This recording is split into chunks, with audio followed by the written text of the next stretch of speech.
Under Pressure, bajo presión. Hola, ¿qué tal? ¿Cómo les va?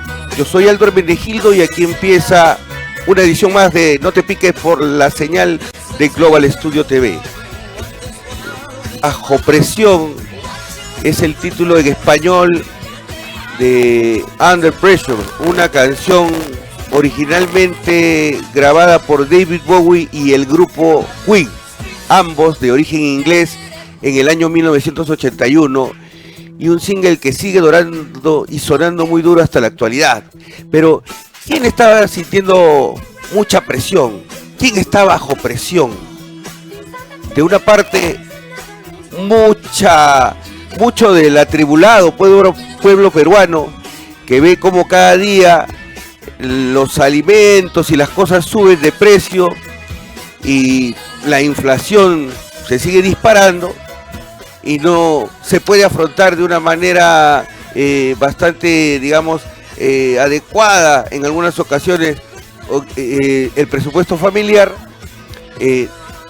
Probablemente el que esté sintiendo mucha presión sea el presidente de la República. Tal vez eso sea cierto.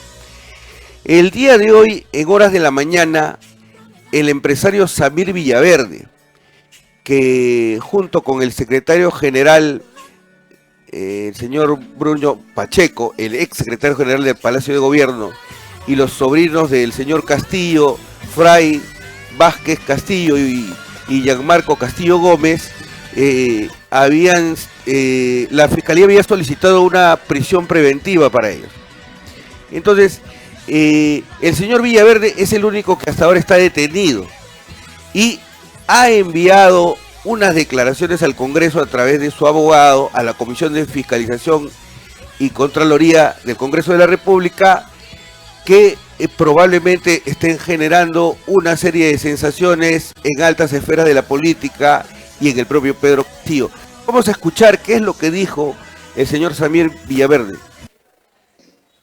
De cómo el señor Pedro Castillo Terrones logró ganar las elecciones presidenciales, quien lideró, planificó y coordinó al más alto nivel este trabajo con el Jurado Nacional de Elecciones, mellando así la democracia, perjudicando al señor Rafael López Aliaga y a la señora Keiko Sofía Fujimori, manipulando la voluntad popular. Durante mucho tiempo, yo he venido siendo amenazado por el Servicio de Inteligencia, por altos funcionarios del gobierno, por personas allegadas al presidente de la República, con la finalidad de silenciarme. Bueno, el señor Samir Villaverde no solamente ha hecho esta denuncia bastante tardía, digámoslo de alguna manera, pero no deja de ser explosiva, ya que es un empresario que estuvo en el entorno más cercano de su campaña y el hombre que está ligado de manera estrecha a sus sobrinos y a la intervención de manera corrupta en determinadas licitaciones vinculadas con el Ministerio de Transportes y Comunicaciones.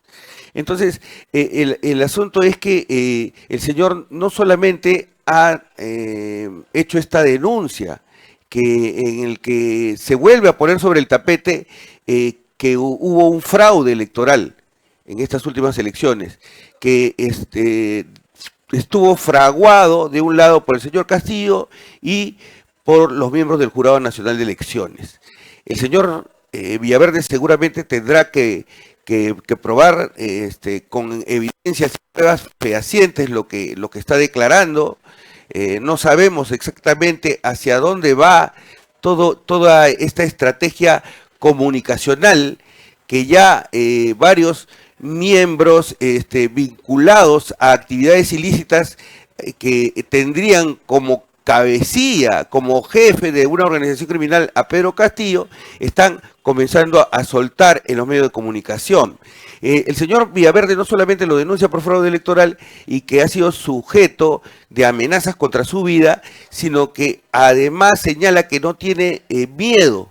Por otro lado, no suena un poco incoherente, porque por un lado los indica el presidente de que si algo pasa con su vida, él es el responsable, pero además dice no tener miedo y que está dispuesto a hablar, porque además él señala, y esto sí es una cosa muy curiosa, que los perjudicados han sido los señores Rafael López Aliaga y Keiko Fujimori, ¿no? Entonces, estamos aquí frente a personajes que se están arrepintiendo de los delitos cometidos y que quieren entregar pruebas y evidencias, o estamos ante simplemente amenazas para obtener beneficios específicos. Es decir, ustedes deben recordar, los que han tenido la oportunidad de ver el programa pasado y la entrevista con el doctor Julio Rodríguez, que él recordaba que el primer abogado, el señor Bruno Pacheco, había sostenido que se tenían audios, videos, fotos de conversaciones donde se probaba esta participación ilegal y corrupta del señor Pedro Castillo como el jefe de todas estas transacciones mal habidas con el Estado. Pero resulta que el nuevo abogado que tiene ahora el señor Pacheco, quien además está en clandestinidad y que hace poco solicitara a la fiscalía, a la juez correspondiente una audiencia especial para dar su declaración y su descargo, ahora sostiene que no tiene evidencia, no tiene pruebas, no, y entonces uno comienza a sospechar cómo funciona el sistema judicial, ¿no? Y con qué facilidad los abogados cambian de estrategia legal, porque obviamente deben haber obtenido alguna promesa de beneficio futuro o inmediato. No vaya a ser que de pronto el señor Villaverde se haya enterado, obviamente, y de pronto esas pruebas que deben ser entregadas a la fiscalía se alargan, ¿no? Y tardan años en llegar esas evidencias y la fiscalía no hace para obtener o para cumplir con todo el procedimiento, generar una colaboración eficaz, beneficie al caso y que sancione ejemplarmente a los culpables. Entonces, no hay que dejarnos, digamos, llevar de las narices por la estrategia comunicacional. Esto no quiere decir que nosotros estamos diciendo que el señor Castillo es inocente.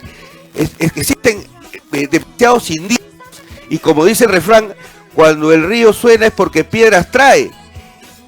Entonces, que no se nos malinterprete.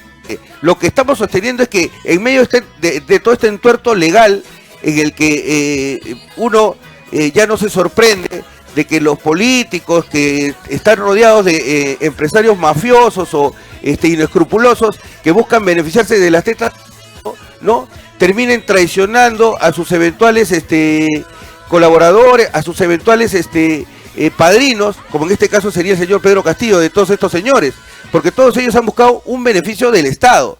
Que ahora estén confesando muy bien y que entreguen las pruebas también, pero que esas pruebas sean también de alguna manera, respetando obviamente el debido proceso y los procedimientos de cuidado que del sistema judicial, el sistema fiscal, la ciudadanía tenga pruebas que puedan ser conocidas públicamente para que haya confianza en estos procedimientos bastante raros. Porque como ya lo hemos sostenido, el señor Pedro Castillo ha sido también ya sujeto de, digamos, de un archivamiento de una investigación anterior que le planteara la señora Soledad Ábalos, porque se hablaba de que él en su condición de presidente no podía hacerlo. Entonces, el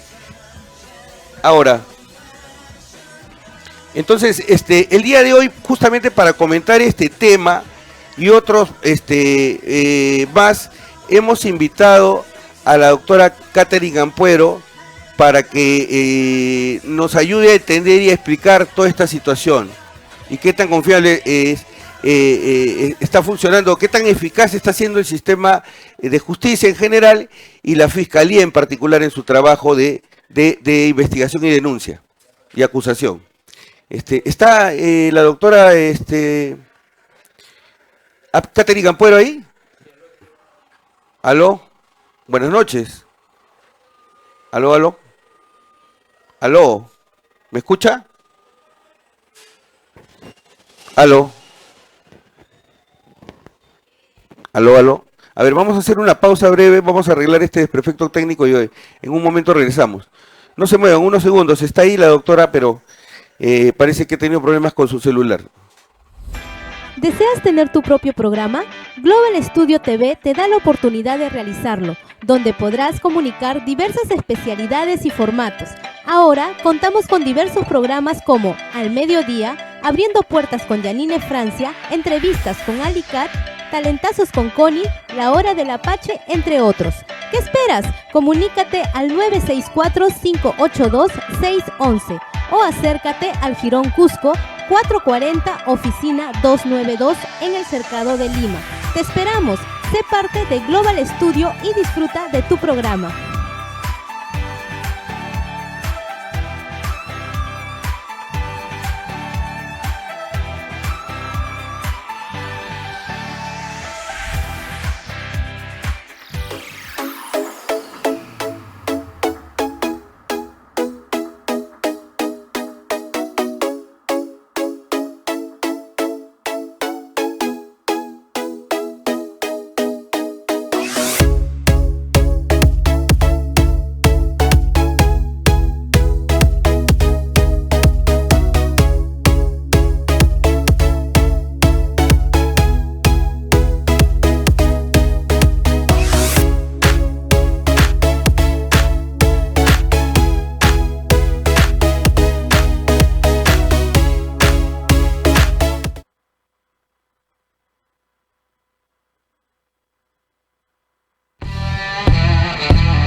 Aló.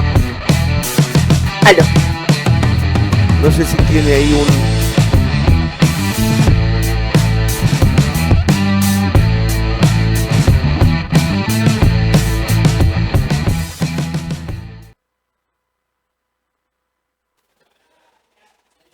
Aló, disculpen. Bueno, como lo habíamos anunciado, se encuentra mediante enlace telefónico la doctora Catherine Ampuero, es procuradora pública de la República. Doctora Catherine Ampuero, buenas noches. Muy buenas noches. Qué gusto de escucharla. Justamente el escenario político el día de hoy, en realidad, debería de estar bastante remecido, bastante movido, pero ya a veces nada parece sorprender. Por un lado, en horas de la mañana, el señor Samir Villaverde, con prisión preventiva, envió un video a la Comisión de Fiscalización del Congreso en el que denunciaba al presidente de la República y del otro lado al jurado en elecciones de haber fraguado entre ambos un fraude electoral, ¿no? Y hace poco el Congreso ha estado discutiendo la inhabilitación del expresidente Vizcarra por el tema del caso Obrainsa, ¿no? Entonces, el periodista Ricardo Uceda, que no podría ser considerado de ningún modo aliado de la derecha o del fujimorismo, ha brindado unas declaraciones que queríamos compartir con usted acerca justamente del trabajo de la Fiscalía de la Nación con respecto a estos casos. Por favor, lo podríamos ver un momento y regresamos con sus comentarios. Claro que sí. Ya, muy bien. Más íntimos colaboradores. En la última columna de El Informante, titulada Solo para cojuristas, el reconocido periodista Ricardo Uceda hace un análisis de las razones por las que la Fiscalía de la Nación no decide investigar al presidente, utilizando los mismos argumentos que en el 2020 empleó para no indagar al lagarto Martín Vizcarra. Ese argumento ya no está relacionado con la realidad. Entonces ya aparece configura una suerte de protección. Y entonces la Fiscalía tiene el deber de combatir la corrupción, es un mandato constitucional. Y otro imperativo constitucional, otro deber que tiene es perseguir el delito. Entonces yo sí creo que bajo esas condiciones el actual fiscal de la Nación debe investigar.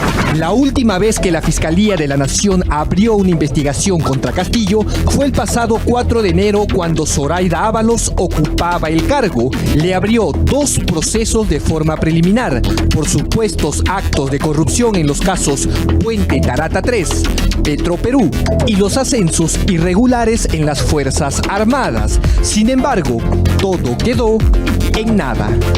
Y es muy grave que, si es correcto que el señor Castillo está en actividad en una organización criminal, al mismo tiempo esté conduciendo el país, se distorsiona mucho. Ese es el sentido de la columna, que la Constitución no puede ser aplicada tan ingenuamente y al margen de la realidad y del sentido común. Entre los argumentos que utilizó doña Zoraida Ábalos para suspender la investigación a Pedro Castillo está el artículo 117 de la Constitución Política del Perú, el cual señala que el presidente solo puede ser acusado durante su periodo por traición a la patria, impedimento de elecciones y por agravios. Bueno, doctora Ampuero, ¿cuál es la situación actual de la Fiscalía de la Nación? Hay unas cosas ahí que, en realidad, acá hay 2 temas, ¿no? Uno, los delitos que se le atribuyen al presidente Pedro Castillo, pero el otro caso es el propio funcionamiento de la Fiscalía de la Nación, ¿verdad? Que es un ente que aparentemente, si uno es bastante objetivo, actúa también de forma selectiva, como en algunos casos lo hacen algunos, lo han hecho el Poder Judicial en algunas instancias también. Llevando, por ejemplo, el caso del pedido de prisión preventiva del señor Vizcarra, ¿no?, el año pasado. ¿Usted nos puede explicar cómo entiende usted esto y en relación también con las declaraciones del señor Ricardo Uceda?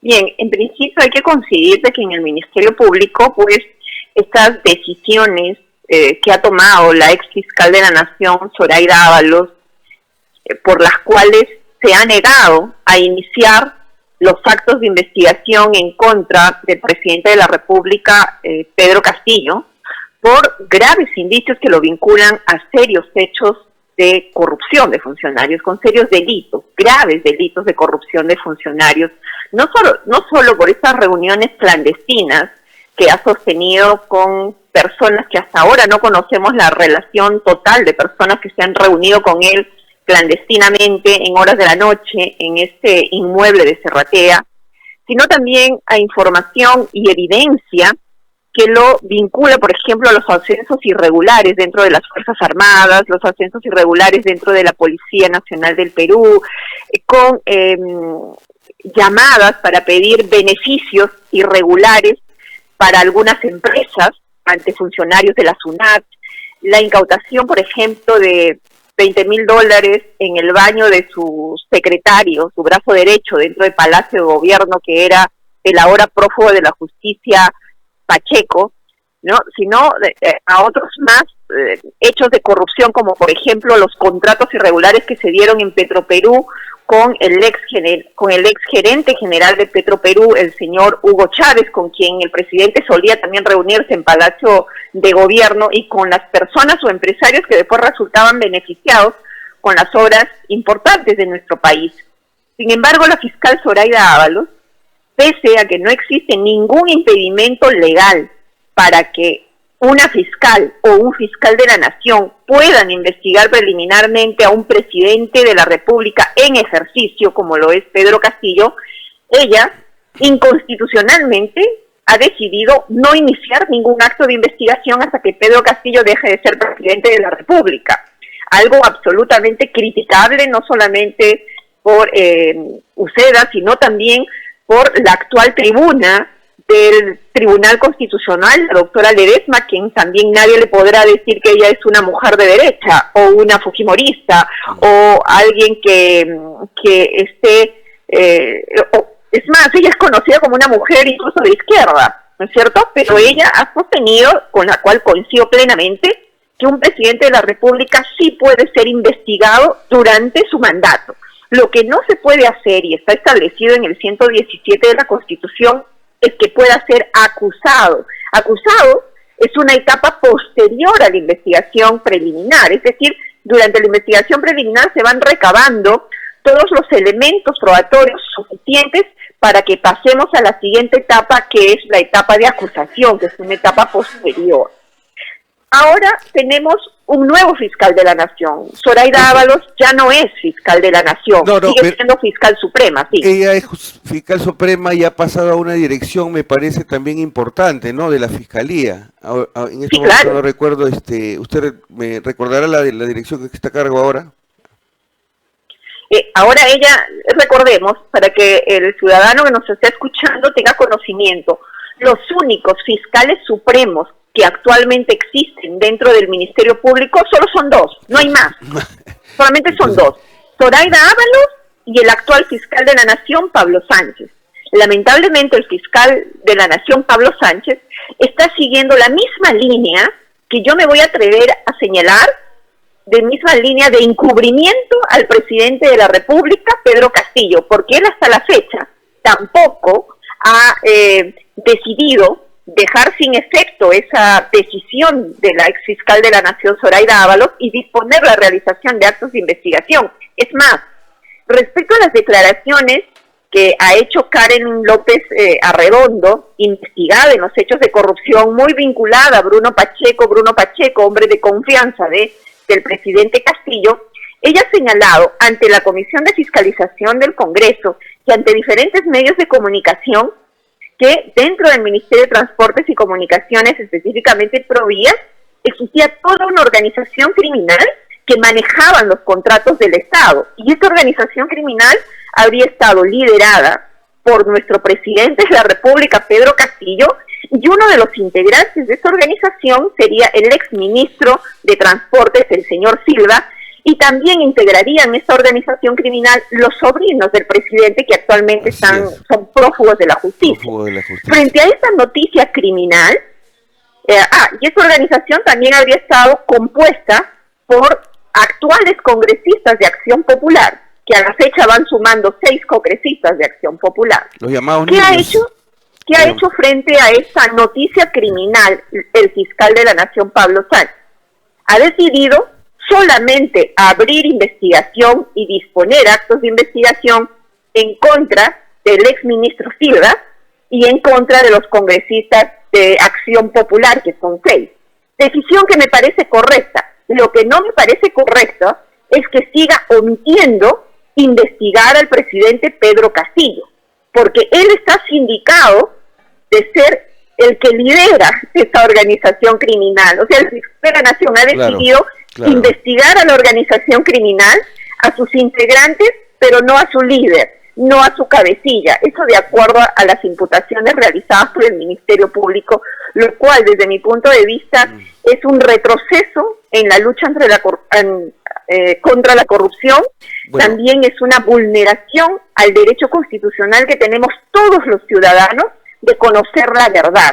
Y más aún cuando estos hechos de corrupción involucran a los más altos funcionarios del Estado. Estamos hablando que el presidente representa a todo el país, a todos los peruanos. Entonces, tiene que tener una conducta absolutamente intachable, no solamente vinculada a temas de delitos, sino a temas éticos, ¿no? Me parece que vamos a estar de acuerdo en que los problemas de la Fiscalía no empiezan con el señor Vizcarra. Él contribuye a generar esta situación tan calamitosa que está la Fiscalía de la Nación y con la creación de la famosa Junta Nacional de Justicia también. Pero nos hemos enterado, ¿no?, a través de un informe de Canal N, que un conserje que trabajaba en el departamento donde vivían los sobrinos del señor Pedro Castillo está fugado del país, ha salido fuera, ¿no?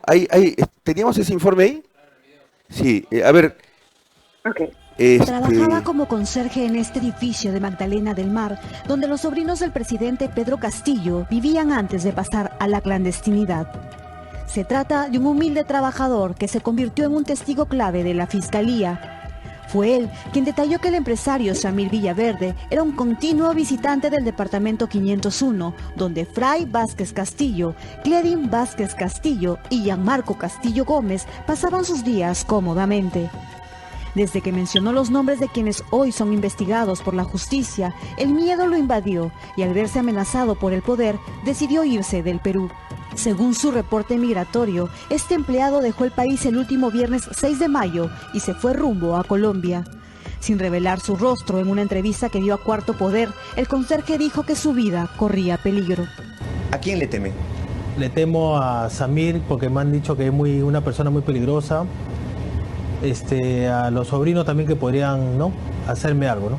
Cuando la Fiscalía allanó el departamento del edificio de Magdalena del Mar, le mostró al conserje varias fotografías y él no solo confirmó que los sobrinos palaciegos eran inquilinos del departamento 501, sino también reconoció al empresario Samir Villaverde como la persona que los visitaba a menudo. ¿Cuántas veces usted ha visto al señor Samir Villaverde en el edificio de Magdalena? Al señor Samir lo he visto 3 veces, 4 veces ingresar. Nadie sabe hasta ahora quién pagaba el alquiler de 2.000 soles mensuales del departamento que ocupaban los sobrinos del presidente Pedro Castillo, aunque la lobista Karelin López declaró ante la Fiscalía que era Samir Villaverde, hoy preso, el que financiaba la vivienda, la ropa y otras necesidades de quienes aparentemente se convirtieron en la llave para llegar al presidente de la República. Mientras el entorno cercano al jefe de Estado le rehúye a la justicia, la vida de un conserje cambió radicalmente de la noche a la mañana. Bueno, yo no entiendo, en realidad, por una parte, yo coincido y concuerdo con usted y con muchos periodistas que son muy críticos y ácidos al gobierno, que existen muchas evidencias, declaraciones, situaciones irregulares, que es poco decir, en realidad es un eufemismo muy leve, ¿no? De delitos muy graves que están siendo cometidos por el entorno más cercano del presidente de la República. Pero ¿cómo es este asunto? El señor Villaverde sale este señor, el conserje, se va el día de ayer y fuga del país y declara que le tiene miedo al señor Villaverde. Y ahora el señor Villaverde sale ahora, en horas de la mañana, o sea, al día siguiente, para decir que le tiene miedo al presidente. ¿No es cierto? Entonces, mientras que la otra señora, que ahora se pasea por todos los canales dando las mismas declaraciones que ya se conocen. Entonces, hay también la búsqueda probablemente de una presión comunicacional, instancias que deberían de llevar a cabo esta investigación. Entonces, teniendo en cuenta todo este marco, ¿en qué situación ponen al presidente de la República estas declaraciones, usted que conoce el sistema penal? Bien, en principio debo señalar de que a la fiscal a cargo de este caso, en donde se ha pedido la prisión preventiva en contra de Bruno Pacheco, prófugo de la justicia, y los sobrinos del presidente, prófugo de la justicia, la fiscal a cargo es la doctora Carla Cesenarro. A esta fiscal debo decirle que le están escapando las tortugas. ¿Y por qué razón? Porque cuando ya se descubrieron, por ejemplo, estos mensajes que mandaba vía WhatsApp este señor Bruno Pacheco, todavía en el cargo de secretario de Palacio, mandaba al jefe de la SUNAT pidiendo beneficios para una empresa. Cuando la fiscalía fue a Palacio de Gobierno y encontró los $20,000 en el baño de este señor, ya era suficiente como para que la fiscal hubiese pedido una detención preliminar. Pero no. Como vuelvo a repetir, se le escapan las tortugas, pues. Esperó cuántos meses después de esos hallazgos graves que lo vinculaban a hechos de corrupción evidentes, esperó varios meses para recién hacer un requerimiento de prisión preventiva. Es como que le hubiera dado adrede el tiempo suficiente a este señor para que se ponga buen recaudo, ¿no? Y obviamente en este momento sea un prófugo de la justicia. Es como que hubieran querido que no hable, a callarlo, como se dice, ¿no? Entonces él incluso se da el lujo de mandar mensajes desde la clandestinidad, advirtiendo o amenazando que si habla va a poner en aprietos a muchas personas. Entonces le dieron tiempo, y eso es culpa de la fiscalía, porque el fiscal es el único que puede hacer un requerimiento de prisión preventiva.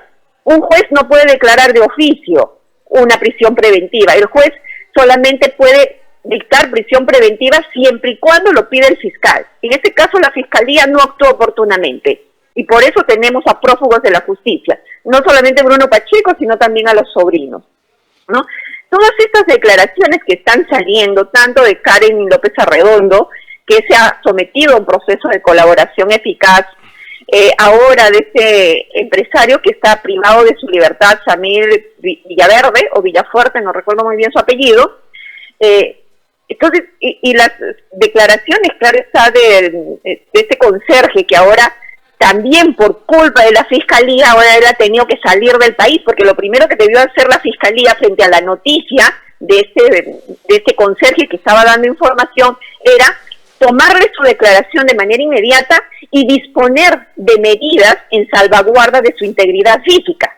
Justamente por esta omisión de la fiscal, él solo ha decidido ponerse a buen recaudo porque veía obviamente amenazada su vida, la integridad física de él y probablemente de su entorno familiar más cercano. Y lo mismo debió haber hecho ya la fiscal. Si no fue hoy día, debería ir mañana a tomar la declaración de Samir, de este investigado, porque también, obviamente, frente a las graves declaraciones que ha hecho, que vincula directamente al jefe de Estado, también teme por su vida. ¿Quién debe tomar las medidas en salvaguarda de su integridad física? Es el Ministerio Público que tiene que hacerlo. Pero no estamos viendo pues una actuación diligente de quien está a cargo de la investigación. Ella es la que tiene que perseguir el delito, disponer los actos de investigación, las medidas de seguridad contra los testigos que resultan muy importantes para el avance de la investigación, pero lamentablemente no lo estamos viendo. Y todas estas apuntan directamente al presidente de la República, Pedro Castillo, quien en este momento se sabe blindado ante la Fiscalía de la Nación, porque, ojo, el único fiscal que puede investigarlo en este momento al presidente Pedro Castillo por hechos vinculados a corrupción que se habrían dado durante el ejercicio de su cargo como presidente es el fiscal de la Nación, Pablo Sánchez. No hay otro. Un fiscal provincial no puede investigar al presidente de la República por la investidura que tiene. Pero si el fiscal de la Nación, Pablo Sánchez, continúa en la misma línea de la fiscal Zoraida Ábalos, obviamente Pedro Castillo se siente blindado, se siente muy cómodo, se siente con esa confianza de decir públicamente, investíguenme, porque sabe perfectamente que el fiscal no lo va a investigar. Por eso es que él se da el lujo de decir, a ver, investíguenme, porque en el fondo sabe que no se va a realizar ningún acto de investigación en su contra. Son cosas muy parecidas, en realidad, claro, cada uno en su contexto y en su tiempo, a lo que se produjo durante la época del señor Vizcarra y un periodo mucho más atrás probablemente de Alberto Fujimori, ¿no? Claro, cada uno en dimensiones diferentes, en formas distintas, como que todo estuviera coordinado, no solamente con la Fiscalía, sino con el propio Poder Judicial. Ya le decía yo a usted que el año pasado una jueza determinó que se archivara el pedido, ¿no?, de prisión preventiva por 18 meses por el caso del Club de la Construcción para el señor Vizcarra, que es uno de los tantos temas que tiene pendientes, pero este señor hasta ahora parece que tuviera alguna protección de algún tipo, tuviera alguna clase de poder porque sigue suelto en plaza, mientras que gente por menos que eso está pagando prisión hasta de 36 meses. Y el día de hoy él ha sostenido en el Pleno del Congreso que está viendo su inhabilitación por este tema de ser funcionario de la empresa pues, que tiene con su hermano C.I.M. Vizcarra y haber beneficiado a la empresa Obra INSA. Él sostiene que incluso la SUNAT, ¿no? La SUNAT, que era la SUNAT que él manejaba obviamente, había declarado que él no era miembro gerente y funcionario a la vez y ministro de Transportes, por lo tanto no había ninguna incompatibilidad, ¿no? Entonces, ¿hasta dónde podemos esperar que la Fiscalía actúe con eficiencia en estos casos que usted conoce, que hasta ahora siguen pendientes como los del Club de la Construcción? Bueno, esta actuación de la Fiscalía de la Nación, que cuando era presidente Martín Vizcarra también estaba Zoraida Ábalos y Pablo Sánchez. Zoraida Ábalos ahí estableció el primer antecedente nefasto de no querer investigar a Martín Vizcarra, y ella dijo, no lo voy a investigar hasta que deje de ser presidente de la República. Si se inició una investigación en contra de Martín Vizcarra, no fue por parte de la fiscal de la Nación, Zoraida Ábalos, sino fue por parte del equipo especial Lavajato, y fue por hechos que lo vinculaban a él con graves hechos de corrupción, pero cuando era gobernador regional de Moquegua. Como eran hechos que él habría realizado cuando era antes de ser presidente de la República, es decir, cuando era gobernador regional de Moquegua, es por eso que el equipo especial Lavajato, un fiscal provincial, pudo iniciar una investigación en su contra, ¿no? Y es allí donde se pide efectivamente, se hace un requerimiento de prisión preventiva y lamentablemente el Poder Judicial con un criterio donde resulta muy cuestionable porque hace ver como que las personas no somos iguales ante la ley, porque hay personas que, digamos, con estos graves indicios de corrupción, incluso menores indicios de corrupción, les han dado la medida de prisión preventiva. Pero a Martín Vizcarra parece que tuviera una corona, una protección que no se la dieron, ¿no? Por eso es que él está ahora con comparecencia simple, pese a que los hechos con corrupción que lo vinculan no solamente como gobernador regional de Moquegua, sino también cuando era presidente de la República. Bien lo hemos visto en el tema de las vacunas o en la compra de las pruebas rápidas que no sirvieron para nada. Durante la pandemia se han dado muchísimos hechos de corrupción que lo vinculan directamente a él, pero que lamentablemente hasta la fecha están totalmente impunes. Entonces, ¿cuándo es que nosotros qué esperamos ahorita del Ministerio Público? En realidad, a nivel de la Fiscalía de la Nación, yo no espero nada.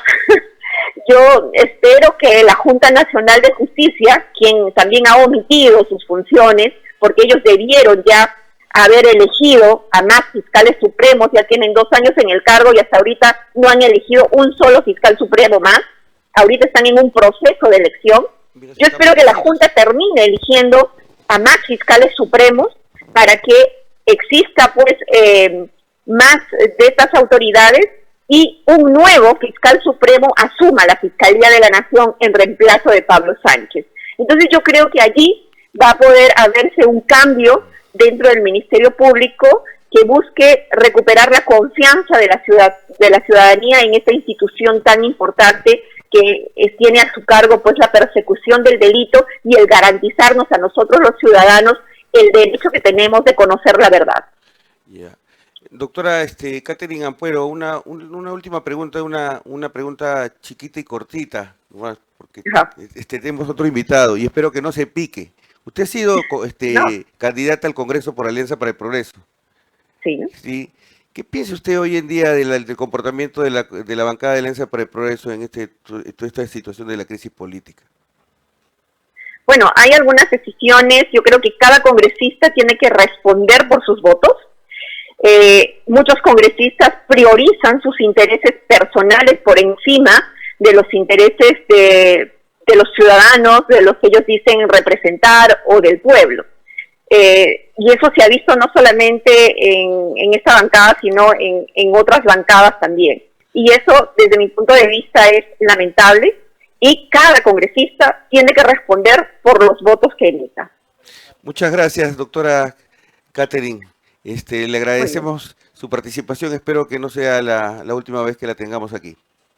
Muchas gracias por esta gentil invitación. Buenas noches. Buenas noches. No se muevan. El doctor Jorge Nieto Montesinos está en este momento enlazados. Una pausa comercial muy breve y regresamos con esa entrevista. ¿Deseas tener tu propio programa?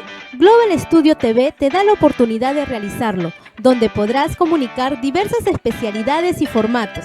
Ahora contamos con diversos programas como Al Mediodía, Abriendo Puertas con Janine Francia, entrevistas con Ali Cat, Talentazos con Connie, La Hora del Apache, entre otros. ¿Qué esperas? Comunícate al 964-582-611 o acércate al Jirón Cusco 440 Oficina 292 en el Cercado de Lima. Te esperamos. Sé parte de Global Studio y disfruta de tu programa.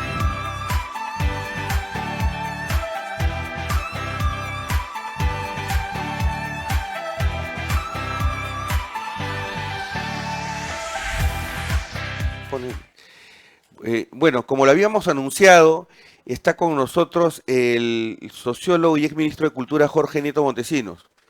Jorge, buenas noches. ¿Cómo se encuentra? Buenas noches, muchas gracias por la invitación. Ha circulado por redes, seguramente lo ha visto, unas declaraciones de Vladimir Cerrón y vamos a refrescar un poco la memoria y comentarla. ¿Le parece? Claro que sí.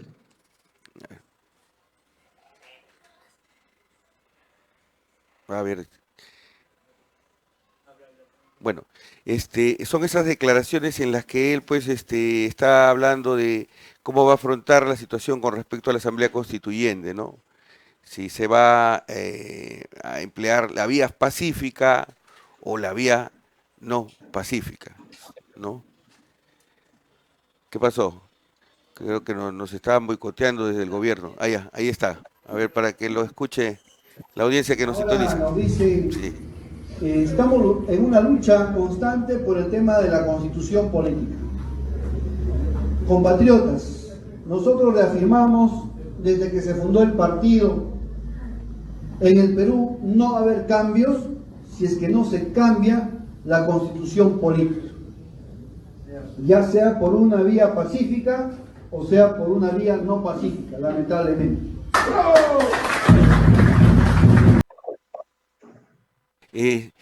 Bueno, ¿cómo debemos tomar estas declaraciones? Usted que ha sido ministro, ¿no? Y Hay un viejo refrán que dice que perro que ladra no muerde.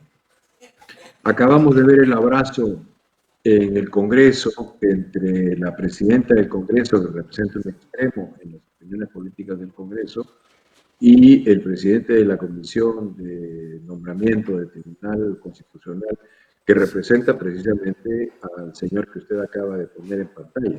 Así es. Y ha sido un abrazo estrecho, íntimo, afectuoso, cálido, amorosísimo. Lo que vemos en el Congreso es una suerte de cachascán político. Hacen muecas, gritan, se contorsionan, pero no pasa nada. Todo sigue igual. Lo que vemos es un pacto muy claro, que está fundamentado en intereses, en búsqueda de impunidad, en arreglos para intereses parciales y sectoriales, y mientras tanto se hacen fuegos de artificios con palabras, con discursos, con ideologías que en realidad no son lo que realmente conduce el comportamiento de los actores. El Perú tuvo 20 años de terror, 20 años de violencia. Yo dudo que un neosenderismo tenga cualquier tipo de éxito y será rechazado rotundamente desde el inicio por la sociedad peruana, pero creo que en este caso estamos ante claro, pero ladridos que no van a tener mayor daño. Sí, a mí yo también soy sociólogo de formación, entiendo que Cerrón no es precisamente un senderista, ¿no? En el sentido clásico, porque no forma parte, bueno, de la estructura del Movadef, aunque puedan compartir algunos criterios de acción en común. No hablo de filiación política, hablo de ideologías. Si se quiere reintroducir la violencia política como lo hizo Sendero Luminoso en los años 80, eso está destinado al fracaso, absolutamente al fracaso. Pero creo que en este caso son bravatas. Sí, porque bueno, en realidad si le creemos a las encuestas, aparentemente apenas el 7% es de la población que opina sobre este tema, está de acuerdo en convocar a una asamblea constituyente, lo cual no significa que desde nuestra perspectiva esa constitución no tenga fallas de origen y además no deba de ser reformada, ¿no? Por ejemplo, y ya me estoy saliendo un poco del tema, pero quisiera recordar aquí la lucha de algunos amigos que forman parte de todos los deudores de las deudas de consumo, ¿no? De todos estos pequeños comerciantes, pero muy pequeños, que han sacado préstamos durante la pandemia y que no han sido ayudados por nadie, mientras que el Estado prácticamente le ha regalado 60.000 millones a las grandes empresas. Y en Chile, con un presidente neoliberal como Piñera y con una constitución pinochetista, el Banco Central de Reserva sí ha podido comprar las deudas de consumo, que aquí, según Pedro Frank, hasta el 2021 ascendían a 70.000 millones, para que estos deudores de esos bancos pagaran su deuda, pero a un interés cero, porque obviamente ese es el apoyo que el Estado debe brindar para nos imaginamos en nuestra perspectiva reflotar la economía, ¿no? Pero Pero usted son tres planteó cosas de las que... una, no, son una, son un tres cosas. gobierno Permítame sí, decirle algo antes de que pase a su pregunta. Son tres cosas de las que usted habla, Aldo. Una es la Asamblea Constituyente, otra es la Constitución y otra son políticas sectoriales. La política sectorial del gobierno del señor Vizcarra y de la ministra Alba pudo ser efectivamente, como en principio fue diseñada, me parece, por el presidente del Banco Central de Reserva, ayuda directa a los pequeños empresarios, a los pequeños productores. Pero se dejó introducir un elemento. Vamos a poner un costo de 2% al dinero que se da. Y al poner ese costo de 2%, se le dio manija en el manejo de esos créditos a los bancos, que era precisamente lo que se quería evitar, que tenía que ser una ayuda directa a los productores. Eso pudo haberse hecho con constitución o sin constitución. Fue una decisión política en el marco de las capacidades que tenía el gobierno en ese entonces. Una decisión política, en mi opinión, equivocada, como usted dice bien. Otro tema es el tema de la constitución y su reforma y de la constituyente. La constitución puede ser reformada, debe ser reformada, necesita ser reformada. Para mencionar un tema en el cual creo que haya poca duda, en todo el capítulo político y de equilibrio de poderes y de capacidades y potestades de los poderes del Estado, claramente necesitamos una reforma y de fondo. Los últimos años de crisis política nos muestran que ese capítulo no está produciendo gobernabilidad ni equilibrio de poderes, ni está haciendo que se evalúen, que se evacúen políticas públicas sanas y saludables. Pero no es el único capítulo que tiene que ser reformado. Pero para reformar la Constitución hay distintas vías. Una es la de la Asamblea, otra es la de la ley de reforma y desarrollo constitucional, y otra, que es la que yo pienso que es la más razonable, es que restituyamos el Senado de la República como segunda Cámara y que en el primer año de su existencia ese Senado tenga por única tarea evacuar un texto constitucional a ser consultado con los partidos políticos y finalmente con la población. Creo que la insistencia de la propuesta del gobierno y la insistencia del señor secretario general del partido de gobierno es más bien en la Asamblea Constituyente, como órgano de contrapoder. Lo ha dicho claramente en sus distintas intervenciones y está en el punto 7 de la propuesta que el Ejecutivo manda al Congreso. La Asamblea no puede ser contestada en sus tareas y en sus funciones por ningún otro poder del Estado. Redacción distinta a la que convoca a la Asamblea Constituyente en Chile, en donde se señala con toda claridad la única tarea de la Asamblea Constituyente es evacuar un texto constitucional. Nada más. Pero aquí estamos mezclando papas con camotes y con yucas. Entonces yo creo que es necesario discriminar muy bien los problemas para poder desarrollar y tratarlos con precisión. por ejemplo, y eso era una de las preguntas también de este tema, tienes una imagen ahí, acaban de renunciar, ¿verdad?, a partir de la elección de los miembros del Tribunal Constitucional, 5 miembros más de la bancada de Perú Libre. Pero no es la única renuncia que se ha dado. Tienes una foto ahí también de la imagen del Congreso por bancadas como originalmente eran, ¿no?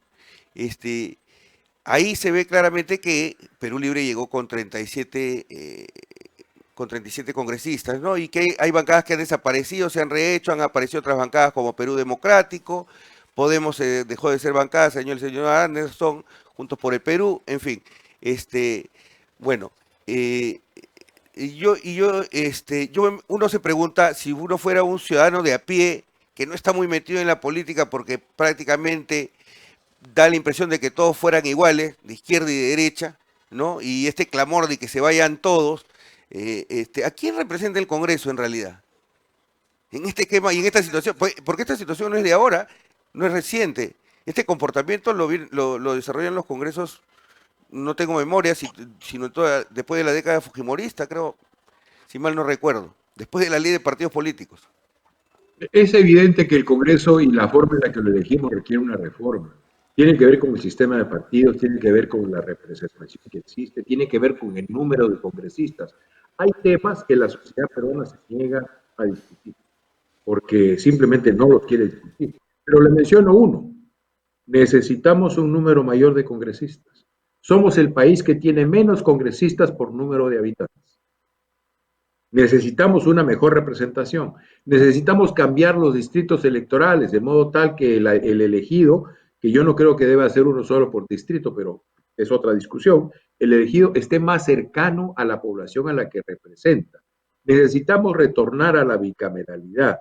Necesitamos que haya doble sistema de elección. Yo soy de los que piensa que la Cámara de Diputados debe ser elegida con voto libre, es decir, con voto preferencial, y que en cambio la Cámara de Senadores debe ser elegida con voto cerrado, es decir, los líderes de los partidos deberían tener representación directa en la Cámara de Senadores, para combinar dos principios de los cuales no discutimos cuando hablamos de estos temas, el principio de control y el principio de orden. El principio de control, ¿qué significa? Que la población pueda controlar a sus representantes, finalmente los representan y tenga la capacidad de actuar sobre ellos. El principio de orden, ¿qué significa? Que tengamos una representación y un juego político de tal manera diseñado que sea eficiente para poder producir normas y legislación. Por tanto, necesitamos combinar distintos criterios. No soy de los que piensan, por ejemplo, como piensan muchos, que debiera producirse la elección de la Cámara de Diputados y Senado, si eventualmente es el caso, en la segunda vuelta cuando se elige entre dos finalistas a la candidatura presidencial. Porque lo que logramos de esa manera es sacar el conflicto del Congreso, el conflicto social me refiero, cuando lo que requerimos es que el conflicto social ingrese al Congreso y pueda ser canalizado a través de las instituciones. Recordará usted, Aldo, una mañana en la que un primer ministro, me parece que el señor Cateriano, se paseó por varias casas de Lima dando la mano a distintos líderes políticos construyendo el acuerdo político y el acuerdo social. Esa misma mañana, 5.000 comuneros en Las Bambas estaban enfrentados a las mismas horas con la policía. ¿Qué partidos políticos que visitaba el primer ministro tenían representación en la población de Las Bambas? Ninguno. ¿Qué líder de Las Bambas tenía vínculo con alguno de los líderes o partidos políticos que eran visitados por el primer ministro? Ninguno. Por tanto, tenemos que discutir de otra manera lo que estamos discutiendo para la reforma política. Creo que hay un enamoramiento de ideas que parecen ser solución cuando no lo son. Y no estamos discutiendo, como un buen sastre lo haría, midiendo el cuerpo de la persona a la que le vamos a construir el traje para que le quede a su medida. Una reforma política es siempre un traje a la medida, nunca un traje que viene como viene y te lo pones y a ver si te queda la manga, el pantalón o la camisa. Decía Duvalier, ¿no? Es conflicto, es lucha, es pugna, discusión, debate, pero también es consenso, estabilidad, control, orden. Y eso es lo que no parece suceder en el Perú. Usted hizo un planteamiento que desde la teoría sonaba muy bien, y es más, hubiera sido ideal que se pudiera llevar a la práctica, un gobierno de salvación nacional. Pero eso era imposible de realizar de la forma como ha llegado Pedro Castillo al gobierno y además cómo se sostiene en él, a partir del reparto de las cuotas, que es lo que lo mantiene, ¿no? Tanto a nivel formal como informal. Entonces, para construir un gobierno de salvación nacional haría falta un estadista, pues, de dimensión que hace mucho que no sé si lo hemos tenido en el Perú realmente, ¿no? Alguien que tenga una visión de futuro. ¿En qué situación está el gobierno frente a todos estos escándalos donde la política sigue siendo judicializada? Es importante atender a los casos de corrupción, pero los medios de comunicación tradicionales, tanto los que están apoyando al gobierno como los que están en contra, solamente buscan hacer propaganda, no se hace pedagogía política, no se hace educación, y mientras tanto, entonces, ¿cuál es la situación real del país según su punto de vista? Usted tiene razón. ¿Va a terminar su periodo? ¿Va a poder concluir? Usted tiene razón cuando dice que tal como está construido el gobierno, el gabinete, que es en base al cuoteo, el presidente no podrá poder asimilar la idea de un gobierno de gabinete. Eso tiene toda la razón en ello. Pero construir su gobierno como lo está construyendo en base al cuoteo político es lo que lo tiene como lo tiene, boqueando, sin capacidad de iniciativa. ¿Qué reforma política ha llevado adelante este gobierno en estos 9 meses que valga la pena de ser defendida? Dígame una. La propaganda que se hizo de la segunda reforma agraria ha sido desmentida por los productores agrarios que han salido en paro y en protesta hace unas semanas, diciéndonos, sin decírnoslo, que esa era una reforma de pura propaganda. No recuerdo, no veo ninguna iniciativa política del gobierno que merezca ser defendida. El señor secretario general del partido de gobierno, en la primera parte de su intervención, dice, no podrán haber cambios si es que no hay cambio de constitución. Pero todos los cambios dependen de la constitución. Tener pasaportes para que la gente pueda viajar depende de tener una nueva constitución. Tener DNIs o brevetes depende de tener una nueva constitución. Hacer caminar la iniciativa para que podamos acceder a fertilizantes y a insumos para la agricultura depende de una nueva constitución. Tener la posibilidad de asociar los apoyos que se puedan dar al transporte público, a la transformación del parque automotor a energías renovables, eléctrica o solar, saliendo de la dependencia de las energías fósiles, depende de la Constitución. Yo creo que en el fondo ahí hay una confesión muy clara del fracaso y de lo fallido que está haciendo este gobierno. Y precisamente porque no tienen una mirada más larga, una visión más clara y profunda de los problemas del país. Si se tuviera, tendríamos que marchar hacia un gabinete de salvación nacional que cohesione a los mejores políticos y a los mejores técnicos para hacernos cargo de una situación, Aldo, muy compleja. La paradoja que tenemos hoy día en la historia del Perú es que nos ha tocado probablemente una de las situaciones más complejas en la política internacional de los últimos años, una situación interna también muy complicada y un gobierno muy simple.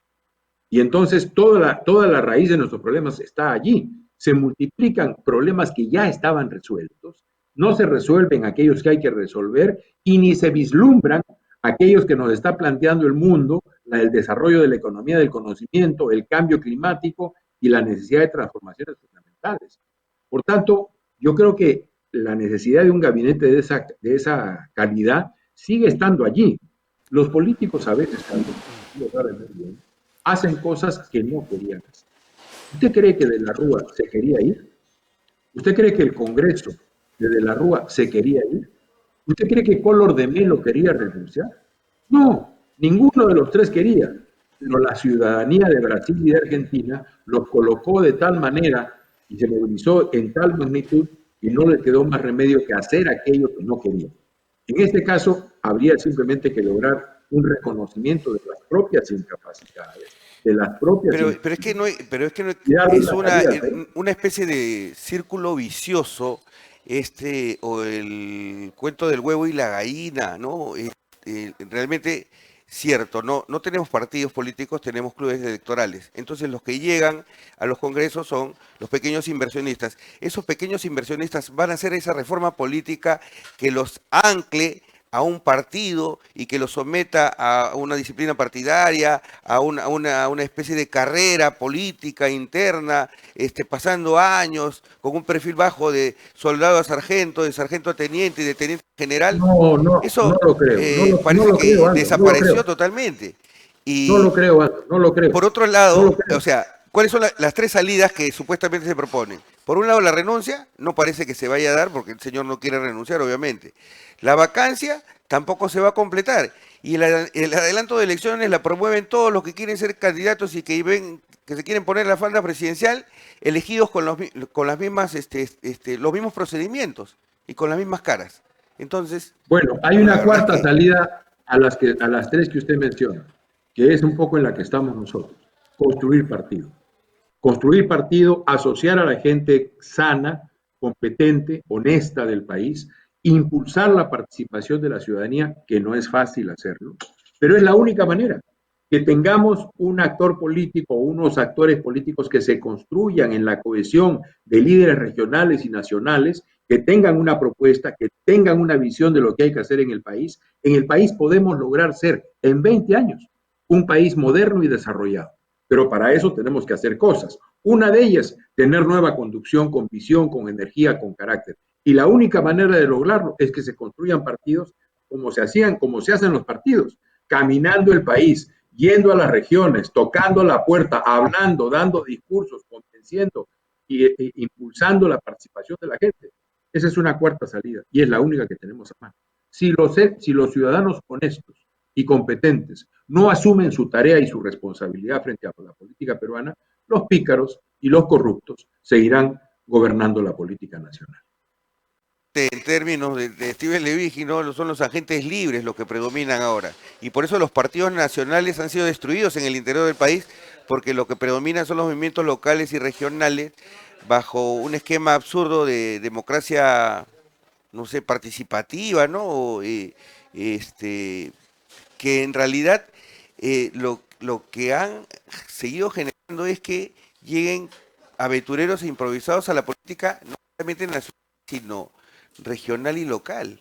Y ahora con estos absurdos de que no existen reelección presidencial, estas supuestas reformas, porque hubo una gran comisión política, estuvo ahí nuestro amigo Fernando Tuesta Soldevilla, ¿no?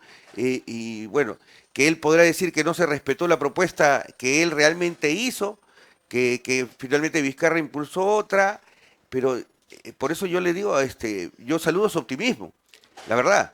Francamente, porque a mí me parece que el aquí del asunto está en la reforma de la propia ley, de la permisividad con la que un ciudadano puede entrar y salir a cualquier organización, y hoy día más que nunca, apenas se inscribe, puede postular a cualquier cargo. O sea, pero como usted dice, Aldo, vamos a la norma esperar también sirve para destruir a las organizaciones políticas, ¿no? Pero como En usted realidad, dice, en lugar de Aldo, vamos fortalecerla. a esperar que los que disfrutan de esta manera de hacer la política la cambien.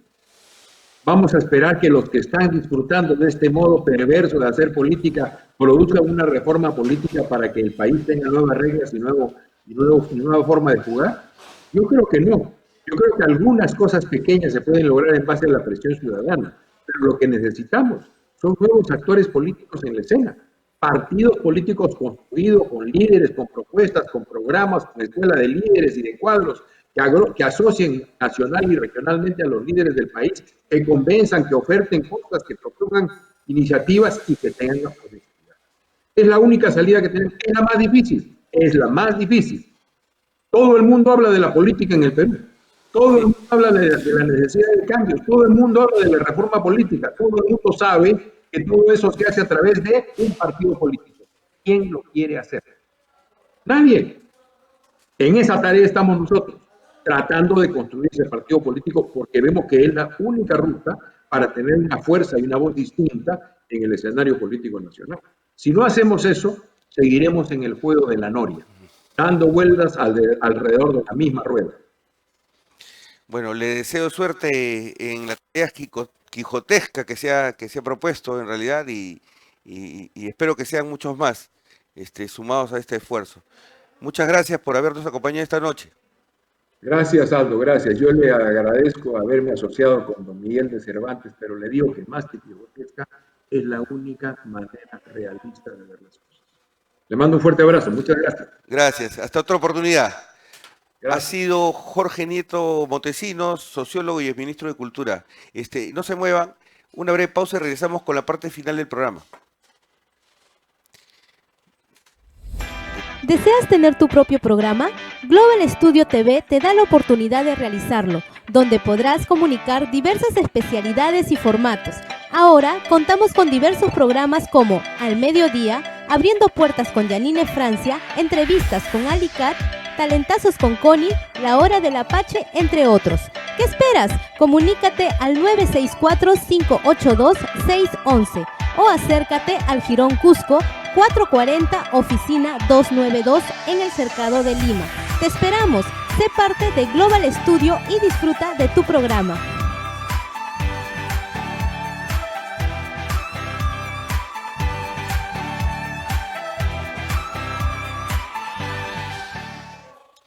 Bueno, y como nosotros sabemos, no solamente el ministro de Educación actual, el señor Roberto Serna, fue objeto de un informe que revelaba que su tesis tenía más del 70 o el 80%, su tesis de posgrado para una maestría tenía más del 70-80% de contenido plagiado.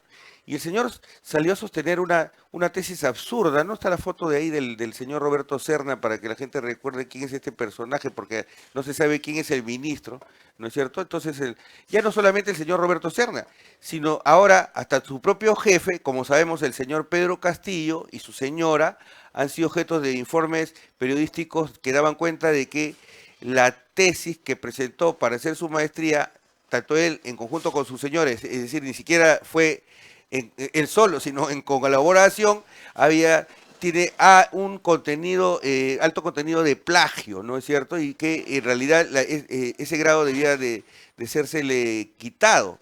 Ahora, ¿qué resulta? Que nos enteramos, si bien es cierto que la presidenta del Congreso de la República no ha hecho lo mismo, sí acredita tener una maestría de 5 meses en SUNEDU. Con esa maestría, que la acredita desde el año 2008, hay una imagen ahí, ¿no? Es la imagen del portal de SUNEDU. Pon la pantalla completa para que lo vean. ¿Cómo es posible? Aquí en el Perú, que aparentemente se intenta hacer tener un rigor académico muy fuerte, las maestrías duran 2 años. En Europa, en algunos lados 1 año, pero una maestría de 5 meses, por favor, ¿qué clase de especialización? ¿Qué estudiaba 18 horas al día? No sé, ¿de qué constaba? ¿Tú qué dices, Jeffrey? ¿Te parece serio una maestría de 5 meses y con esa maestría obtener altos puestos del Estado, obtener sueldos de 15.000, 18.000, 20.000 soles y haberlo puesto en su currículum como en su hoja de vida y todavía tener, creer que tener la autoridad moral para criticar a quienes supuestamente cometen un plagio? No es lo mismo, obviamente, pero estamos viendo, ¿cómo es posible esto? ¿Qué pasa? Una maestría de 5 meses, qué barbaridad, ¿cómo es posible? Y encima, qué vergüenza que se lo acepte la SUNEDU. ¿Cómo es que se lo ha aceptado? ¿Ah? ¿Que es posible? Mañana me traigo una maestría de 3 meses, pues acá de Miami, que también haya, ¿ya? Y también me lo voy a tener que acreditar la SUNEDU. Bueno, el Congreso ha aprobado una ley en el que los padres van a poder ahora involucrarse en la educación de sus hijos. Es decir, en la reforma curricular, ¿no? Hay una noticia ahí que daba cuenta de un Twitter, perdón, porque esta es una noticia que han saludado sobre todo los grupos cristianos, que son los que más estaban incómodos, como las organizaciones Con Mis Hijos No Te Metas, con el famoso enfoque de género, y ahora a los padres, al tener ahora la posibilidad de intervenir, van a poder evitar, ¿no? que eso sea inculcado en su... Va a ser así, porque el ministro de Educación, y hay una nota ahí, no sé si el Comercio permite que se comparta su noticia, porque ahora todo lo ve en plata, ¿no? Entonces, dice que van a observar esta norma. Es decir, el presidente va a observar esta norma, por lo tanto la norma no va a tener problemas de promulgación. Vamos a ver en qué va a terminar todo esto. Lo cierto es que ya hace muchas décadas el Estado ha ido ganando terreno sobre la vida privada de las personas. Es decir, que las divisiones entre lo público y lo privado prácticamente se estaban diluyendo. Y en ese terreno el Estado desde diversas áreas interviene en la crianza y la educación de los hijos.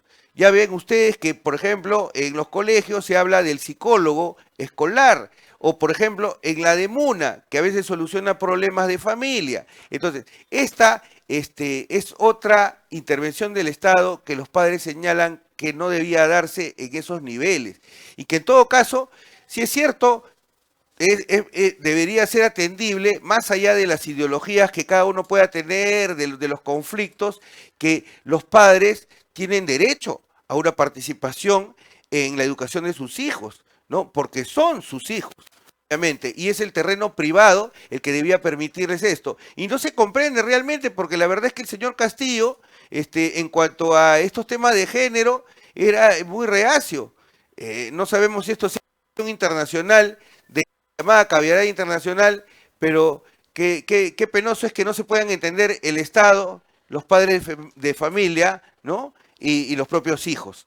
Entonces, bueno, Con nosotros ha sido todo por el día de hoy. Les agradecemos su sintonía. No se olviden, por favor, de colaborar con este programa. Ahí tienen ahora el YAPE y en el otro lado el PLIN, para que puedan colaborar con este programa autogestionario, para que puedan colaborar con esta plataforma que tiene una programación en su parrilla de muchos programas interesantes de entretenimiento, y para que nuestro amigo Jeffrey, que se encarga de la parte de la producción, también deba cobrar lo que debe.